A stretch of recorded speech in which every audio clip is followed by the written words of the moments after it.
शेतात सकाळी नांगरणी केली आणि त्यानंतर शेतातच झाडाला गळफास घेत आलोक रवींद्र लुले वय वर्ष 18 राहणार देव्हारी तालुका जळगाव या तरुणाने गळफास घेत आत्महत्या केली। ही घटना शुक्रवारी 14 जून रोजी सकाळी 8:30 वाजता उघडकीस आली।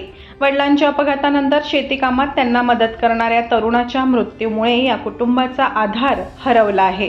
देव्हारी येथील रवींद्र घुले यांचे शेत असून शुक्रवारी सकाळी त्यांचा मुलगा आलोक हा शेतात गेला होता। तेथे त्याने नांगरणी केली। त्यानंतर तो घरी आला व आंघोळ करून पुन्हा शेतात गेला। नंतर त्याने तेथेच एका झाडाला गळफास घेतला। काही वेळानंतर शेजारील शेतातील मंडळींना आलोक हा गळफास घेतलेल्या अवस्थेत दिसला। याविषयी त्यांनी कुटुंबियांना माहिती दिली। त्यावेळी आलोकला शासकीय वैद्यकीय महाविद्यालय व रुग्णालयात दाखल केले गेले। तेथे डॉक्टरांनी त्यास मृत घोषित केले।